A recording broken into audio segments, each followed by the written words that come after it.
Assalamualaikum warahmatullahi wabarakatuh. Perkenalkan, nama saya Wulan Azizah dari kelompok 1 Teori-Teori Pendidikan Islam. Perkenalkan, nama saya Risa Nopiani. Nama saya Yusuf. Di sini kami akan membahas tentang neuroscience dalam pembelajaran yang mencakup ada 4 poin. Poin yang pertama, memahami fungsi otak dalam pembelajaran. Poin kedua, proses otak saat pembelajaran. Yang ketiga, memori. Dan yang keempat, pengembangan fungsi otak. Kami di sini sedikit akan menjelaskan tentang neuroscience dalam pembelajaran. Neuroscience adalah perkembangan ilmu biologi manusia yang bersumber dari ilmu kedokteran yang khusus mempelajari tentang otak. Sedangkan otak adalah organ yang mengatur seluruh aspek kehidupan makhluk hidup, manusia maupun binatang.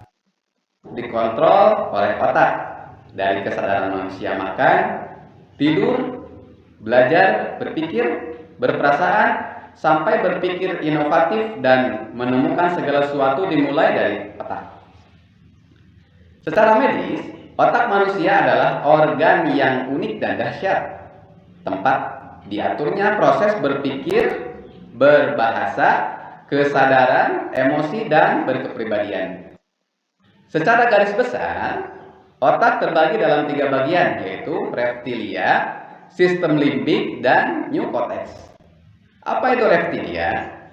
Reptilia lebih mengarah kepada fungsi motorik, yaitu kelangsungan hidup dan aktivitas hadapi atau lari. Otak reptilia terletak di dasar otak, merupakan pusat perilaku indrawi dan narulia yang memiliki tugas mengatur kebutuhan mendasar seperti bertahan hidup, berkembang biak, dan perawatan diri.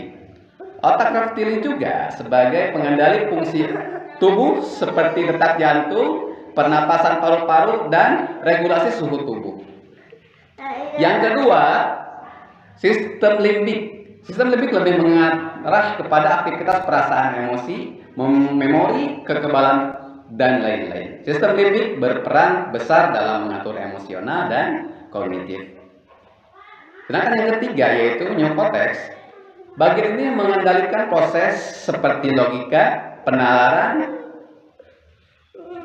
pemikiran kreatif, bahasa, dan integrasi informasi sensorik.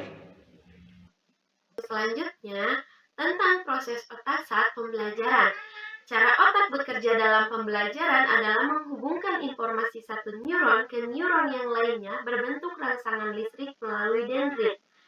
Informasi yang masuk akan mendorong dendrit membuat cabang-cabang baru. Setiap cabang ini akan mengembangkan lagi ranting-ranting lainnya, sampai dihasilkannya suatu reaksi. Jika otak digunakan untuk belajar, maka akan terjadi kecepatan merespon dan bereaksi. Untuk yang selanjutnya, membahas tentang memori. Otak manusia memiliki 100 miliar sel saraf atau neuron yang aktif. Masing-masing neuron memiliki hingga 20.000 koneksi.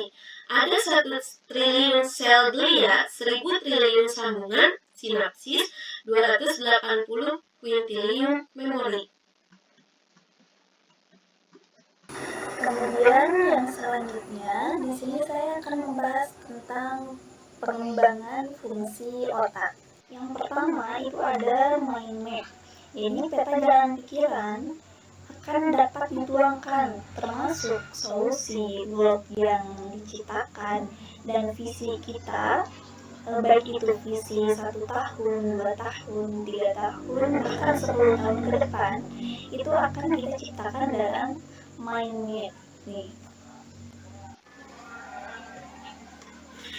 Nah, kemudian untuk yang selanjutnya adalah tujuan perlunya kita membuat mind map adalah mengantarkan sistem kinerja otak yang sistematis, runtut, dan rinci.